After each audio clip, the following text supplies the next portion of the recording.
yesterday as we were finishing the program, we gave you a preview, I should say, to the incongruous pairing that was coming when inflation's going to be at 8.2, 8.3%, 40-year high core inflation going all the way back to August of 1982.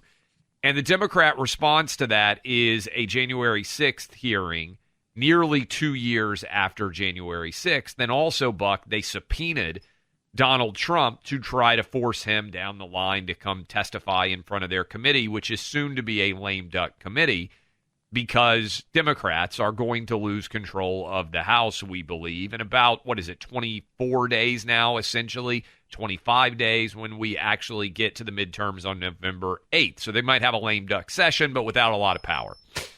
But in addition to the hearings, there was also a lot of video that was played in those hearings that they evidently decided to hold until this situation. And I just thought it looked really weird. Nancy Pelosi has a daughter who is a documentary filmmaker and was following her around on January 6th.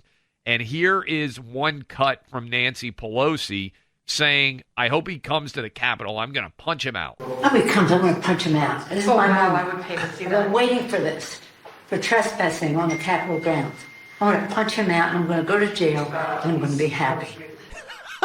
I mean, first of all, this is just so funny to think about. Nancy Pelosi is 80. She can barely walk. There was all this talk about Trump choking out Secret Service agents, Buck, during the January 6th. Remember the Beast, Cassidy Hutchinson, I think was her name, said, oh, my goodness. And then Trump was like, man, I thought it made me sound like a real tough guy that I could choke out a Secret Service agent. But the idea of Nancy Pelosi attempting to assault and bragging about it, the president of the United States, is laughably absurd. I mean, she couldn't punch out a Cabbage Patch Kid. Yes. Like, this is just the notion that her brain would even go there. This woman is a loon, folks. Okay. How many times do you think Nancy Pelosi would have to hit you, Buck, to actually knock you out? Like you just standing there. I think she might break her hand long before she could injure me. She's 80. It's just such a weird place for the speaker. First of all, why does she think that the president of the United States, which he still was at the time, yes, she's going to arrest him for trespassing on the Capitol grounds? It's so interesting that she really thinks that it's her property. It's her property. Like it's like her house. You know, this is like the mansion. She's going to say, excuse me, the servants are going to escort you out now. But this is what happens. I mean, the libs, they've propped this woman up for decades and decades. She's become, I mean, her husband's wealthy, become incredibly wealthy, really good at trading stocks, by the way. It's amazing. Timing. Amazing timing on those stock trades that she has. And we're all supposed to just sort of go along with this. The fact that Nancy Pelosi is Speaker of the House just goes to show you the Democrats will elevate the most venal, narcissistic morons to positions of tremendous authority, and then they don't even appreciate it. It's not even like Nancy Pelosi thinks of herself as a public servant. We are actually her servants. This is the mentality. And even the President of the United States must bend to her will, or else he's going to get smacked. Yeah, and the fact that she has a camera crew following her around doesn't make it look, I should say, it makes it even more suspicious that they claim, oh, we had no idea that anything violent might happen on January 6th. So why is there a camera crew following you around doing a documentary on that day? All of it just doesn't feel right? When you look at it, and also the fact that they would save, I don't think, am I right, Buck, that this video had ever been played before? So they saved it for almost 2 years as if it was some sort of grand reveal. It's edited video designed to make Nancy Pelosi look tough. Was there anybody out there who was like, you rock Nancy? Yeah, I'm sure there were. I mean, it's Twitter. You rock Nancy. I wish she would have punched the president of the United States in the face. Like, it's all so weird, right? It is absolutely bizarre. And it comes out, obviously, today. There's all this focus on this because they had their January 6th hearing yesterday. And it is amazing. Adam Kinzinger does look like he's going to cry at any moment, you know. So I give him credit. If there were Oscars handed out to the January 6th commission participants or the hearing participants, There's him. There's obviously Liz Cheney, for whom reality no longer has any bearing on anything. And this is just, she's happy to just be the bearer of Democrat talking points now. And I thought this was interesting, too. The way this is going to work, and this is from the former Sarah Flores, who was the former spokesperson for Jeff Sessions in the DOJ. I think she's actually, I forget where she's working these days. But anyway, she said this: not how this works. If he doesn't respond, meaning Trump doesn't respond to the subpoena, Congress reconvenes in December. They can hold a contempt vote and refer to DOJ. Once it's at justice, it doesn't matter who controls the House or whether the committee still exists. So essentially, this contempt referral gets kicked to DOJ, and then it's DOJ's to deal with as it sees fit. I think that this is really what they're trying to do is what some prosecutors call the count of countless counts, where you just, it's the kitchen sink. You just stack it. Now Isn't this what they got Steve Bannon for, Buck? Not refusing to be involved with January 6th? Wasn't that the contempt charge that they got him on? They went after Steve Bannon for and they contempt. get him in D.C., which is the best possible forum, obviously. It just adds to the Trump legal shenanigans. Yeah, so this is where this is all heading. They're going to be saying, I really do think they're just the same way that there are people who, right now, I'm not trying to make this a mass discussion because I know this is something that gets me very agitated. It's trending on Twitter, though. Those people won't admit they're wrong about masks, obviously. They never will now. It's clear that it doesn't matter what you do. They're still going to be N95 strapped up. Why are all the kids wearing masks? But same is true of Trump and his alleged criminality. They will never give up the fact that somehow this guy has been guilty in their minds of all of these crimes, but there's never actually enough evidence to do anything but whine about the crimes that they say he committed that he obviously didn't. I just think this is so tone deaf too, Buck, that you get lost sometimes in the specifics of Washington, D.C.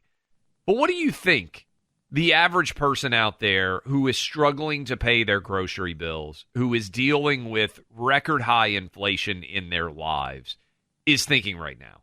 Do you think there's anybody out there that is persuadable, that is thinking, I'm really glad the Democrats are holding their 14th different hearing on January 6th and seeking to subpoena Donald Trump, who hasn't been the president for nearly 2 years? Or do you think they're thinking, man, I wish there was baby formula on the shelves and I wish gas wasn't, $4 or more? This is such a tone-deaf thing that the Democrats are engaged in. So I think there's also there's a realization that some people are having. Look, we got people listening. There are millions of conservatives, millions of Republicans in states like New York, California, Illinois, New Jersey. Now, New Jersey's a little more politically malleable, right? It came close to a Republican governor in the last cycle. But let's just say Illinois, New York, Massachusetts, California, picking those states. And I'm a New Yorker, but obviously, you're thinking about what we've been through the last couple of years. If you can't get at this point people to recognize that at least the individuals in power who did these things, Gavin Newsom, Gretchen Whitmer, I know that's Michigan, not Illinois, but and New York, obviously, with Hochul, if they're not going to be held to account for this, I think these places are politically lost for a while. Now, you still live with them, still love them, whatever, but they are politically unsalvageable for the foreseeable future. I think that is true. Well, and that's why I think the legacy of COVID, and I believe we're going to see this in 2022, because I'm curious, I think red will become redder, blue will become bluer. Not because people were necessarily moving to California or New York or Illinois because of their policies, but because many people who are red voters finally said, I can't do this anymore. And that's my concern about Lee Zeldin in New York. If he truly is close, and I think he is, to Kathy Hochul, how many voters do you think Lee Zeldin has lost that would have pulled the lever for him, pushed the button for him, whatever way you want to describe that vote? In New York alone, I bet it's 200,000 Republicans have left that state. Something like that. I think right? in the state, that would be about the number. So if he gets it close to the margin and he ends up losing by, let's say, 60 or 70,000 votes, like happened in what was the final margin in New Jersey in 21? I think it was Tiny. like 20,000 votes, something like that. It went to automatic recount. So if we get to that margin era, that might be impactful. Now, the flip side is there was all this talk about, hey, we're turning Florida blue, we're turning Texas blue. I don't think that's ever going to happen in our lives. And I'm hoping to live to be 80 or more. I'm hoping to make it to Joe Biden territory someday. I don't think we'll ever see states like Florida and Texas now go blue because I think they have been strengthened in a massive degree. So I looked it up just so because I whenever we talk numbers, the final tally, it basically went 51% for Murphy to 48% for Chiatarelli. And it was and when all things considered, it was I'm trying to do the math quickly, like 84,000 votes ahead is what this says here. Okay. So he won by 84,000 votes. But that's out of 84,000 votes out of 2.6 million cast is a super thin margin. So in New York, if it comes down to 80,000 votes, let's say that is the outcome one way or the other between Zeldin and Hochul. And to make it clear, both of us think that Zeldin is making a real run at Hochul and has her people very nervous. If he were to lose by 80,000 votes, I would say that's a function of out-migration. If COVID hadn't happened, there might well have been a Republican majority still there. Because I think New York's probably lost 200,000 red voters. You know what's fascinating, by the way, since we brought up New Jersey, state I've spent a lot of time in. Spent a lot of time driving through as well as a New York, D.C. corridor person for years. When you look up state happiness, New Jersey, very high usually.